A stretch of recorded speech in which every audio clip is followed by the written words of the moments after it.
रंजन शाहपुर नाम के एक शहर में एक विद्यालय में अध्यापक की नौकरी करता था।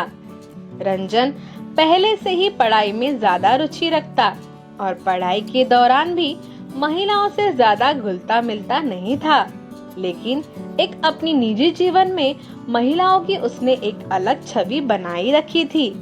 स्त्री उसके लिए एक रोचक विषय था। किसी महिला का नाम मुख पर आते ही आंखें चमक उठती। जब से समझदारी आई, उसने एक रूपवती की कल्पना मन में सजा रखी थी, जो सुंदर, सुकोमल, माधुर्य से भरी स्त्री उसकी जीवन संगिनी होगी। और जल्दी ही उनकी ये कल्पना पूरी होने का समय नजदीक आने लगा था। उसे विवाह के प्रस्ताव आने शुरू हो गए थे और कुछ दिन में उनका विवाह तय हो गया। रंजन को अपनी जीवन संगिनी को देखने का बहुत मन था, परंतु घर के रीति और रिवाजों के मुताबिक दूल्हा दुल्हन शादी से पहले एक दूसरे को देख नहीं सकते और इसी बात का रंजन को बहुत मलाल था। परंतु चाचा ने विश्वास दिलाया, लड़की बड़ी सुंदर है और सुशील भी। उसका नाम छाया है।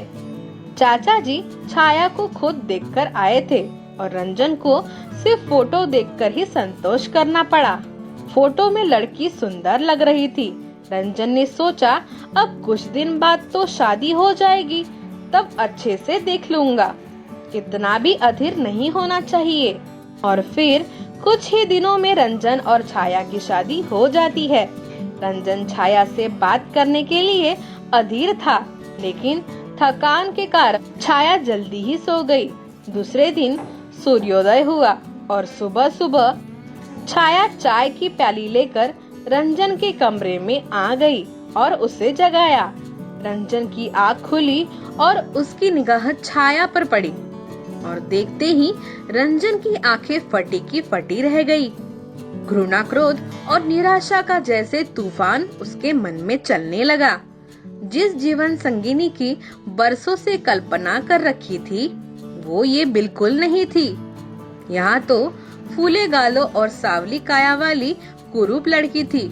लड़का चाहे काला बहुत हो, पर लड़के को शादी के लिए गोरी लड़की की ही अभिलाषा होती है और गोरा रंग ही सुंदरता की पूर्ता कर सकता है, ऐसा समाज की मान्यता है। रंजन मन ही मन में निराश हो गया। सोचने लगा, क्या पूरे संसार में इसे मैं ही मिला था? इसे मेरे ही गले पड़ना था?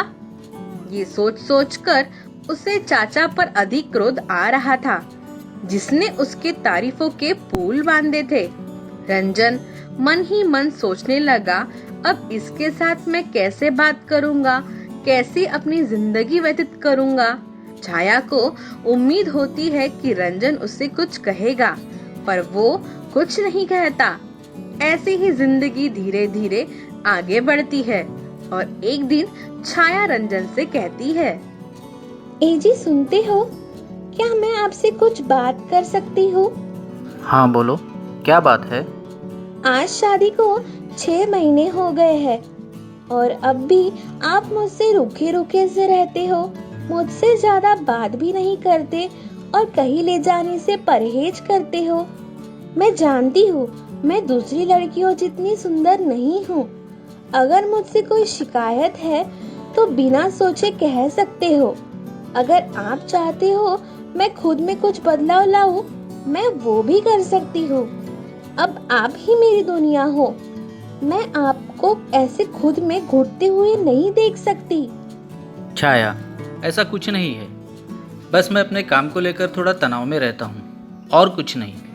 और रही बात कहीं जाने की, तो इतने दिनों से ऐसा कोई मौका नहीं आया। हाँ, अगले हफ्ते चाचा की शादी की सालगिरह है। उन्होंने हम दोनों को आमंत्रित किया है, तो हम उनके यहाँ जाएंगे। छाया रंजन के हर छोटी मोटी चीजों का ख्याल रखती है और उसे हर तरह से खुश रखने की कोशिश करती है, इस विश्वास के साथ कि एक दिन वो उनके मन में जगह बना लेगी। और रंजन अब भी निराशा से ग्रसित होता है। एक हफ्ते बाद रंजन और छाया चाचा जी की शादी की सालगिरह में शामिल होने उनके घर पहुंचते हैं। परिवार के दूसरे सभी सदस्य भी वहाँ पहुँचते हैं। रंजन और छाया को देखकर चाचा जी बहुत खुश हो जाते हैं। दोनों उनको बहुत सारी बधाइयाँ देकर उनसे आशीर्वाद लेते हैं। छाया दिखने में भले ही इतनी सुंदर ना हो, उसके बात करने का सलीका, सरल स्वभाव, मृदु भाषा, बड़ों के लिए आदर और सम्मान, ये सब संस्कार उसके व्यक्तिमत्व को चार चांद लगा देते हैं। पूरा परिवार छाया से ऐसे घुल मिल जाता है जैसे बरसों की पहचान हो। सब उसकी बहुत वाहवाही करते हैं और सभी ये चर्चा करने लगते हैं, रंजन बहुत भाग्यशाली है जो उसे छाया जैसी पत्नी मिली है। और इस तरह परिवार के किसी भी समारोह में रंजन और छाया को विशेष तौर पे बुलाया जाता है। परिवार के सभी सदस्यों के बीच छाया विशेष स्थान बना लेती है, परंतु इसका उल्टा असर रंजन पे होता है। उसे लगने लगता है कि परिवार के अन्य सदस्य अब छाया को ही ज्यादा महत्व देने लगे हैं और मेरा कोई मूल्य नहीं रहा, और वो छाया से जलन महसूस करने लगता है। और ऐसे ही एक दिन रंजन अपनी भड़ास छाया पर निकालता है और बिना वजह छाया से झगड़ा करने लगता है। क्या बात है छाया, आजकल तो तुम्हारे पाँव जमीन पर ही नहीं टिक रहे। किसी ने थोड़ी सी तारीफ क्या कर दी, तुम तो आसमान में उड़ने लगी। कभी खुद को आईने में देखा है? इस तरह रंजन छाया को खूब खरी खोटी सुनाता है। छाया का मन छलनी छलनी हो जाता है। आज तक रंजन ने उसके साथ कभी ऐसा बर्ताव नहीं किया था। छाया चुपचाप खड़ी सुनती रहती है और कुछ नहीं कहती, और आखिर में रंजन को सिर्फ मायके छोड़ देने के लिए कहती है। और दूसरे ही दिन रंजन छाया को मायके छोड़ आता है। वहाँ से आने के बाद रंजन अपने काम काज में लग जाता है। छाया की कोई खैर खबर नहीं लेता। ऐसे ही दिन गुजरते जाते हैं। रंजन को जब भी कोई परिवार का सदस्य मिलता है, छाया के बारे में पूछता है और रंजन का क्रोध और बढ़ जाता है। लेकिन धीरे धीरे समय बीतता गया और रंजन का मन शांत हो गया, और रंजन को अपने जीवन में छाया की कमी महसूस होने लगी। रंजन की छोटी छोटी बातों का ध्यान रखना और उसे महत्व देना, बीमार होने पर रात रात भर जागकर उसका ख्याल रखना, छाया की सारी अच्छाइयाँ एक एक कर उसके सामने आने लगती है। छाया का ये रूप रंजन कभी देख नहीं पाता।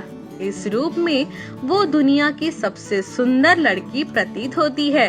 रंजन पछतावे की आग में जलने लगता है।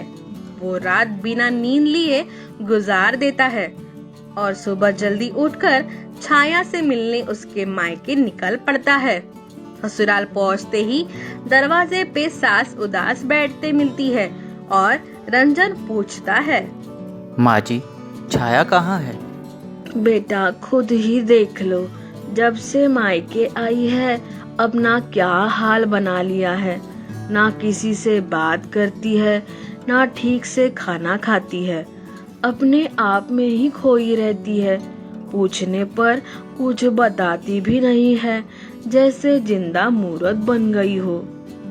रंजन घर के भीतर जाता है और देखता है कि छाया कमरे के कोने में चुपचाप बैठी है और रंजन छाया को पुकारता है।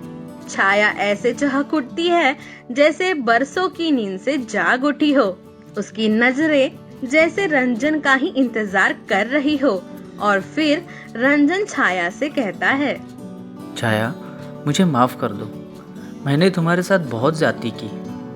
तुम्हारे प्रेम को मैं समझ नहीं पाया। मैं हमेशा बाहरी सुंदरता को महत्व देता रहा, परंतु तुम्हारी भीतर की सुंदरता मैं कभी देख नहीं पाया। चलो, मैं तुम्हें अपने घर ले जाने आया हूँ। तुम्हारे बिना सूना पड़ा है। रंजन की ये बातें सुनकर छाया रो पड़ती है।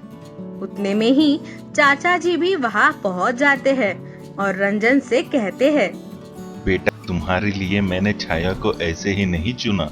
क्या तुम अभी भी मुझसे गुस्सा हो? बिल्कुल नहीं चाचा जी, छाया जैसी जीवन साथी कोई और हो ही नहीं सकती थी। और इस तरह रंजन और छाया खुशी खुशी अपने घर लौट जाते हैं और एक साथ खुशी से अपना जीवन व्यतीत करने लगते हैं। तो दोस्तों, आपको इस कहानी से क्या सीख मिली, ये हमें कमेंट बॉक्स में कमेंट करके जरूर बताएं। और हाँ, हमारे चैनल को लाइक, शेयर और सब्सक्राइब करना ना भूलें। तो चलिए दोस्तों, अगली बार फिर मिलते हैं एक नई कहानी के साथ। तब तक के लिए गुड बाय।